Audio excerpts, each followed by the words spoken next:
Hello and welcome to this class of two-dimensional geometry. I am Rafiq Ahmad. Hyperbola की कुछ problems आज हम इस वीडियो में ले रहे हैं जो कि टेंजेंट एंड नॉर्मल से ही रिलेटेड हैं। इस वाली प्रॉब्लम में अतिपरवलय के केंद्र से अतिपरवलय का समीकरण भी है, वो मानक इक्वेशन है, तो हमने सॉल्यूशन में लिख लिया है। अतिपरवलय के केंद्र से इसके किसी अभिलंब पर खींचे गए लंब के पाद का बिंदु पथ ज्ञात करना है और सिद्ध करना है कि वो ये होगा, ये कर्व होगा। फिगर में अतिपरवलय नहीं दिखाया गया है। अतिपरवलय के किसी बिंदु पर जो अभिलंब खींचा है वो अभिलंब दिखा दिया है। ये है अतिपरवलय के किसी बिंदु पर अभिलंब, और इस अभिलंब पर जो अतिपरवलय का केंद्र है जो कि मूल बिंदु है, वहाँ से लंब डाल दें। तो लंब जहाँ अभिलंब को मिलेगा वो कहलाएगा लंबपाद, और इस लंबपाद का बिंदु पथ ज्ञात करना है। तो हमने इस लंबपाद कैपिटल एम के कोऑर्डिनेट्स एच के मान लिए हैं।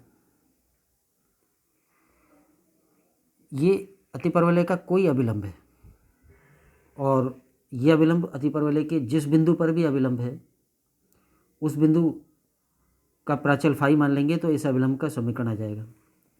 हमने फिगर में अभिलंब अतिपरवलय नहीं दिखाया है।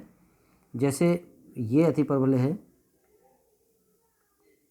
और ये उसकी दो ब्रांच, अतिपरवलय का कोई बिंदु ले लिया, इस बिंदु पर अभिलंब खींच दें। जैसे इस बिंदु पर स्पर्श रेखा तो ऐसे बनेगी, अभिलंब ऐसे बन जाएगा। इस अभिलंब पर केंद्र से लंब इस तरह से। अतिपरवलय के किस बिंदु पर अभिलंब लिया है उस बिंदु का प्राचल हम फाई मान लेंगे। फाई के बदलते मानों से ये अलग अलग बिंदुओं पर अभिलंब हो जाएंगे। तो जैसा बिंदु पथ का कंसेप्ट होता है, बिंदु पथ उसी बिंदु का ज्ञात किया जाता है जिसकी अनंत स्थितियाँ होती हैं, यानी कि जो मूविंग पॉइंट होता है। तो अतिपरवलय का समीकरण ये हो गया।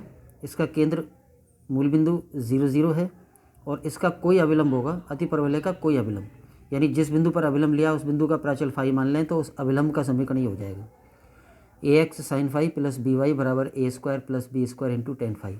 ये इस अभिलंब का समीकरण हो गया, यानी इस रेखा का समीकरण हो गया। केंद्र O 0 0 से इस अभिलंब पर लंब OM है। माना लंबपाद M H के है, ये लंबपाद के कोऑर्डिनेट्स मान लिए। तो इसका बिंदु पथ ज्ञात करना है। बिंदु पथ के बारे में हम बहुत सारे क्वेश्चंस कर चुके हैं, तो वैसे ही बताना तो ज़रूरी नहीं है, फिर भी मैं एक बार रिपीट कर दूं कि ये जो अभिलंब है ये फाई प्राचल वाले बिंदु पर है। फाई के मान बदलते जाओ तो ये विभिन्न अभिलंब आते जाएंगे। हर अभिलंब पर O से लंब डालेंगे तो लंबपाद M भी अनंत आएंगे, और उन सारे लंबपाद M को मिलाने वाला वक्र लंबपाद M का बिंदु पथ कहलाएगा, वो ज्ञात करना है। तो जैसा कि हम करते हैं कि ये वेरिएबल अभिलंब है, यानी चर अभिलंब है, लेकिन उसकी एक पोजीशन ले लेते हैं और इसमें फाई वेरिएबल हो जाएगा, फिर फाई को एलिमिनेट करना होगा। तो ये हमने एक अभिलंब ले लिया, कोई अभिलंब, और इस अभिलंब पर केंद्र से लंब डाल दिया OM, और लंबपाद M के कोऑर्डिनेट्स H के मान लिए हैं। अब H और K में संबंध बनाना होगा इस वेरिएबल फाई को एलिमिनेट करते हुए। तो यहाँ जो दो स्थितियाँ हैं उनका उपयोग करेंगे। एक तो ये बात कि ये जो M बिंदु है ये अभिलंब पर है, इसलिए M के कोऑर्डिनेट्स अभिलंब के समीकरण को संतुष्ट करेंगे, और दूसरी ये बात कि OM और ये अभिलंब एक दूसरे के लंबवत हैं, अतः इन दोनों की प्रवणताओं का गुणनफल -1 होगा। इन दो बातों का उपयोग करके दो समीकरण बन जाएंगे, और फिर उन दो समीकरणों से फाई को एलिमिनेट करके H और K में संबंध स्थापित करेंगे। तो पहला पॉइंट हम ये लें कि M H के अभिलंब पर है, यानी इस रेखा पर है, इसलिए M के कोऑर्डिनेट्स इस रेखा के समीकरण को संतुष्ट करेंगे, यानी x की जगह h और y की जगह k रख देंगे। तो ये एक इक्वेशन बन गया फाई का। दूसरा प्रवणताओं का गुणनफल लेंगे, तो OM जो है उसकी प्रवणता तो हो जाएगी दोनों के सेकंड कोऑर्डिनेट्स का अंतर बटे फर्स्ट कोऑर्डिनेट्स का अंतर M और O से, यानी कि k -0 अपॉन h -0 अर्थात k अपॉन h। ये तो हो जाएगी इस लंब OM की प्रवणता, और अभिलंब जो ये रेखा है इसकी प्रवणता हो जाएगी अभिलंब के समीकरण से।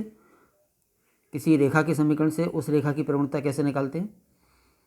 वो होगा उसके समीकरण में x का गुणांक बटे y का गुणांक का माइनस, तो माइनस ऑफ x का गुणांक a sin phi upon y का गुणांक b। तो ये अभिलंब की प्रवणता हो गई और ये OM की प्रवणता हो गई। OM और अभिलंब एक दूसरे के लंबवत हैं, अतः दोनों की प्रवणताओं का गुणनफल -1 होगा। ये तो अभिलंब की प्रवणता और ये OM की प्रवणता, और दोनों का गुणनफल -1 होगा। इससे दोनों तरफ से माइनस तो कैंसिल, और इसको साइन फाई के लिए हल कर लेंगे। तो साइन फाई बराबर हो जाएगा BH इधर ऊपर आ जाएगा और A इंटू के नीचे आ जाएगा। तो दो बातें हमें यहाँ दिख रही थी कि एक तो जो कैपिटल M है वो अभिलंब पर है, उससे एक समीकरण आ गया इक्वेशन नंबर 2, और दूसरा लंबवत है, उससे ये समीकरण आ गया इक्वेशन नंबर 3। अब इन दोनों से फाई को एलिमिनेट करने का पर्पज है, तो वो जैसे भी हो जाए। तो यहाँ पर हम एलिमिनेट इस प्रकार कर रहे हैं कि साइन फाई की तो ये वैल्यू हो गई, और इक्वेशन 2 में साइन फाई और टेन फाई हैं, तो साइन फाई का तो ये वाला मान यहाँ रख देंगे, टेन फाई का क्या रखेंगे, तो वो इस साइन फाई के मान से ही टेन फाई का मान निकाल लिया है। हम ऐसे मान सकते हैं कि साइन फाई है तो ये लंब बटे कर्ण है, तो BH तो लंब हो जाएगा और AK कर्ण हो जाएगा। लंब BH है और कर्ण AK है, तो आधार कितना होगा, वो होगा √A² K² minus B² H², यानी √ कर्ण का स्क्वायर माइनस लंब का स्क्वायर। या अलग से समझ लें तो ये कि अगर किसी एंगल का साइन A/B है तो फिर उसका टेन कितना होगा, तो जैसे लंब बटे कर्ण, तो लंब तो A है और टेन होता है लंब बटे आधार, तो A तो लंब रहेगा और आधार कितना हो जाएगा, अगर इतना कर्ण है इतना लंब है तो आधार √B² माइनस A² हो जाएगा। न्यून कोण होने की स्थिति में तो ये सीधे ही आ जाएगा साइन फाई के इस मान पर टेन फाई का ये मान, लेकिन अगर अधिक कोण हुआ तो माइनस भी आ सकता है, इसलिए प्लस माइनस लगा दिया। तो साइन फाई के इस मान से टेन फाई का मान निकाल लिया, और साइन फाई का ये मान और टेन फाई का ये मान इक्वेशन नंबर 2 में रख दें तो फाई एलिमिनेट हो जाएगा। तो साइन और टेन के मान इक्वेशन 2 में रखने पर AH एज इट इज़, और साइन फाई की जगह साइन फाई का मान BH/AK, और समीकरण 2 का BK as it is, right hand side में प्लस माइनस BH बटे √A² K² minus B² H², ये टेन फाई का मान हो गया, और A² प्लस B² अपनी जगह। तो ये यहाँ पर इस इक्वेशन में जो साइन फाई की जगह साइन फाई का मान रख दिया और टेन फाई की जगह टेन फाई का मान रख दिया। तो इस तरह से हमें ये इक्वेशन प्राप्त होगी। फाई एलिमिनेट हो चुका, और अब ये H और K में संबंध है, इसी संबंध को सिंप्लीफाई करके और इसमें H और K की जगह X और Y रख देंगे तो ये लंबपात कैपिटल M यानी HK का बिंदु पथ आ जाएगा।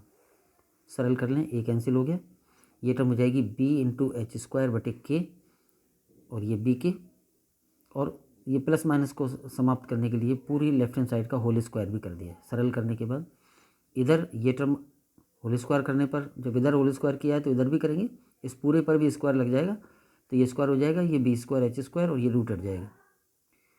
और इसको सरल कर लें, इसमें से B तो कॉमन ले लें, स्क्वायर साथ में है तो B² कॉमन आ जाएगा। इसके अलावा K एलसीएम ले लेंगे तो H² plus K² upon K आ जाएगा, और होल स्क्वायर अपनी जगह, और इधर की टर्मों को भी जैसी थी वैसी ही लिख दिया है। दोनों तरफ से B² कैंसिल होगा, और K² जो नीचे है वो इधर आ जाएगा, तो इधर H² तो था ही और K² और आ जाएगा, तो H² K² A² plus B² का होल स्क्वायर अपनी जगह, इधर H² प्लस K² का होल स्क्वायर, और ये नीचे वाला जो फैक्टर है वो लेफ्ट में ले लेंगे, यहाँ आ गया। ये रिलेशन बन गया। अतः लंबपाद MHK का बिंदु पथ होगा, इस संबंध में H की जगह X और K की जगह Y रख दें, तो A² Y² minus B² X² बराबर X² प्लस Y² का whole square into X² plus Y² का होल स्क्वायर बराबर A² प्लस B² का whole square into X² Y²। तो ये हो गया केंद्र से अतिपरवलय के अभिलंब पर डाले गए लंब के पाद का बिंदु पथ, यानी locus of the foot of the perpendicular from centre to a normal of this hyperbola. इससे पहले हमने केंद्र से ही स्पर्श रेखा पर लंब डाला था, उसका लंबपात का बिंदु पथ ज्ञात किया था इसको एक क्वेश्चन में। तो उस क्वेश्चन में और इसमें बस इतना ही फर्क है कि वहाँ पर स्पर्श रेखा पर लंब डाला था और यहाँ पर अभिलंब पर लंब डाला। नेक्स्ट क्वेश्चन लें। इस क्वेश्चन में एक रेखा है x cos alpha plus y sin alpha बराबर p, और ये अतिपरवलय है। ये रेखा इस अतिपरवलय के अभिलंब हो, इसका प्रतिबंध ज्ञात करना है, और वो प्रतिबंध ये होगा। कोई भी रेखा अतिपरवलय का अभिलंब नहीं होती है, हो भी सकती है ना भी हो। तो ये रेखा इस अतिपरवलय का अभिलंब हो, यानी किसी न किसी बिंदु पर अभिलंब हो, तो उसका प्रतिबंध ज्ञात करना है। सॉल्यूशन पर आए। ये अतिपरवलय है और ये दी गई रेखा है। यह रेखा इस अतिपरवलय के मान लो कि अभिलंब है, तो अगर ये अभिलंब है तो किसी न किसी बिंदु पर अभिलंब होगा। ये जिस बिंदु पर अभिलंब है उस बिंदु का प्राचल फाई ले लें, तो इसी रेखा यानी इसी अभिलंब का समीकरण ये हो जाएगा, क्योंकि फाई प्राचल वाले बिंदु पर अतिपरवलय के अभिलंब का समीकरण ये होता है A X sine phi plus B Y बराबर A square plus B square tan phi. तो ये रेखा अगर फाई प्राचल वाले बिंदु पर अभिलंब है तो फिर इसी रेखा का समीकरण अभिलंब के रूप में इतना होगा। जाहिर है कि इक्वेशन 2 और इक्वेशन 3 एक ही रेखा के समीकरण हो गए। जैसे ये अतिपरवलय की एक ब्रांच, और मान लो ये रेखा अभिलंब है और अभिलंब इस बिंदु पर है, तो इस बिंदु पर अभिलंब जो होगा, इस बिंदु का प्राचल फाई हो तो इस रेखा का समीकरण ये हो जाएगा अभिलंब के रूप में, और वैसे ये रेखा का समीकरण दे ही रखा है, तो ये और ये एक ही रेखा के समीकरण हो जाएंगे। दोनों एक ही रेखा के समीकरण है, तो इन दोनों को कंपेयर कर देंगे, दोनों की तुलना कर देंगे। तो समीकरण 2 व 3 की तुलना करने पर इसमें x का गुणांक a साइन फाई अपॉन इसमें x का गुणांक कॉस अल्फा बराबर इसमें y का गुणांक b बटे इसमें y का गुणांक साइन अल्फा बराबर इसमें राइट हैंड साइड का अचर पद अपॉन इसमें राइट हैंड साइड का अचर पद। तो ये दोनों की तुलना हो गई, और ये जो इक्वेशन आ गया, इस इक्वेशन से हमें फाई का विलोपन करके अभीष्ट प्रतिबंध प्राप्त हो जाएगा। तो फाई का विलोपन करने का क्या तरीका रख रहे हैं यहाँ पर। फर्स्ट टू लें पहले, तो प्रथम 2 से, तो प्रथम 2 को साइन फाई के लिए हल कर लें, कॉस अल्फा इधर आ जाएगा और ए नीचे आ जाएगा, तो साइन फाई का मान आ जाएगा बी कॉस अल्फा अपॉन ए साइन अल्फा। दूसरा फर्स्ट बराबर थर्ड, इसको लें प्रथम व तृतीय से, तो फर्स्ट टर्म और थर्ड टर्म। थर्ड टर्म में जो टेन फाई था उसको साइन फाई बटे कॉस फाई लिख दिया, ताकि साइन फाई कैंसिल हो जाए और कॉस फाई के लिए इसको हल कर लें। तो दोनों तरफ से साइन फाई कैंसिल हो जाएगा, कॉस फाई इधर आ जाएगा और कॉस अल्फा ऊपर आ जाएगा, ए नीचे आ जाएगा। यानी इसको साइन फाई को कैंसिल करने के बाद कॉस फाई के लिए हल कर लिया। तो साइन फाई बराबर इतना और कॉस फाई बराबर इतना, तो फाई का विलोपन करने के लिए इन दोनों इक्वेशंस को वर्ग करके जोड़ दें। वर्ग करके जोड़ने पर लेफ्ट हैंड साइड तो हो जाएगी sine square phi plus cos square phi, जो कि 1 होता है, और राइट हैंड साइड में इस पूरे का वर्ग और इस पूरे का वर्ग। बाकी इसको थोड़ा सा और सरल कर लिया, जैसे इसमें कॉस स्क्वायर अल्फा है, इसमें कॉस स्क्वायर अल्फा है, तो पूरी इक्वेशन को सेक स्क्वायर अल्फा से गुणा कर दें, और नीचे ए स्क्वायर है, नीचे ए स्क्वायर है, तो ए स्क्वायर से भी गुणा कर दें। तो ए स्क्वायर सेक स्क्वायर अल्फा से पूरी इक्वेशन को गुणा कर दें। तो 1 को ए स्क्वायर सेक स्क्वायर अल्फा से गुणा, इसको ए स्क्वायर सेक स्क्वायर अल्फा से गुणा करेंगे तो ए स्क्वायर तो कट जाएगा और sec square into cos square 1 हो जाएगा, तो ये केवल बी स्क्वायर बटे साइन स्क्वायर अल्फा बचेगा, और बी स्क्वायर बटे साइन स्क्वायर अल्फा को लिख दिया है B square cosec square alpha, और इसमें कॉस स्क्वायर अल्फा हट जाएगा और ए स्क्वायर हट जाएगा, तो ये टर्म बचेगी इतनी। इसके बाद इस B square cosec square alpha को लेफ्ट में ले लिया और राइट हैंड साइड की टर्म एज इट इज, ये अभीष्ट प्रतिबंध हो गया। यानी कि दी गई रेखा दिए गए अतिपरवलय का अभिलंब तब होगी जब ये प्रतिबंध संतुष्ट होगा, क्योंकि अभिलंब मान लिया तो उससे ये प्रतिबंध आया। हमने मान लिया था कि वो रेखा अभिलंब है, फाई बिंदु पर अभिलंब है, तो ये प्रतिबंध आया। इसका मतलब रेखा के अल्फा और पी, रेखा के समीकरण में जो अचर हैं अल्फा और पी, और अतिपरवलय के समीकरण में जो अचर हैं ए और बी, उनमें ये संबंध जब होगा तब दी गई रेखा दिए गए अतिपरवलय की अभिलंब होगी। एक और छोटा क्वेश्चन ले लेते हैं। ये अतिपरवलय है X square upon 9 minus Y square upon 5 बराबर 1, और ये एक रेखा है वाई बराबर एक्स प्लस 2। इन दोनों के उभयनिष्ठ बिंदु ज्ञात करने, यानी कि पॉइंट ऑफ इंटरसेक्शन या कॉमन पॉइंट्स, और परिणाम की विवेचना भी करनी है। तो जैसा कि हम जानते हैं कि एक रेखा और एक वक्र के प्रतिच्छेद बिंदु ज्ञात करने हों तो दोनों के समीकरणों को एक्स और वाई के लिए हल कर लें। एक्स और वाई के जो मान आएंगे वो प्रतिच्छेद बिंदुओं के निर्देशांक ही आ जाएंगे। तो सॉल्यूशन में इसमें हम अतिपरवलय का समीकरण को एलसीएम लेके लिख दिया है, 45 एलसीएम आ जाएगा, तो 5x square minus 9y square बराबर 45, और रेखा का समीकरण y equal to X plus 2। इन दोनों को x और y के लिए हल करने के लिए y का विलोपन करते हुए x का मान पहले निकाल लें। तो y का मान x प्लस 2 इक्वेशन 2 से इक्वेशन 1 में रख दें, y का विलोपन किया तो 5x square as it is minus 9 as it is, और y की जगह x प्लस 2 और होल स्क्वायर, बराबर 45। तो y को एलिमिनेट करने पर ये x का द्विघात समीकरण बनेगा। अब इससे x के दो मान आने हैं, उससे 2 प्रतिशत बिंदु आते, लेकिन वो मान समान आ रहे हैं। 5x² एज इट इज़, इसको होल स्क्वायर खोलते हुए 9 से गुणा करके लिख दें। x² इंटू -9 तो -9x², दोनों के गुणनफल का दुगना 4x आएगा, तो -9 इंटू 4x -36x हो जाएगा। इस 2 का वर्ग 4 होगा, -9 इंटू 4 -36 हो जाएगा, और 45 को भी लेफ्ट में ले लिया। और सरल कर लें, ये दोनों मिलके -4x², ये -36x, और ये दोनों -81 हो जाएंगे, बराबर 0। एक माइनस से भी पूरी इक्वेशन को मल्टीप्लाई कर दिया है, तो 4x² प्लस 36x प्लस 81 बराबर 0। अब हम देख रहे हैं कि यहाँ से ये x का द्विघात समीकरण है, और इससे x के जो मान आएंगे 2, उससे पता चलता है कि रेखा और अतिपरवलय के प्रतिच्छेद बिंदु कैसे हैं। अगर यहाँ से x के 2 वास्तविक और भिन्न भिन्न मान आ जाएँ, तो इसका मतलब होगा कि रेखा अतिपरवलय को ऐसे 2 बिंदुओं पर काटती है। अगर यहाँ से x के जो 2 मान आते हैं वो समान आ जाएं, तो इसका मतलब होगा कि रेखा और अतिपरवलय के दोनों प्रतिच्छेद बिंदु संपाती हो चुके हैं, यानी एक के ऊपर एक आ चुके हैं, और उसका मतलब होगा कि एक ही कॉमन पॉइंट होगा। उस स्थिति में ये स्पर्श रेखा होती है। और अगर इससे x के मान इमेजिनरी आ जाते, काल्पनिक, तो इसका मतलब होता है कि रेखा अतिपरवलय से दूर होकर गुजर रही है, यानी कोई कॉमन पॉइंट नहीं है।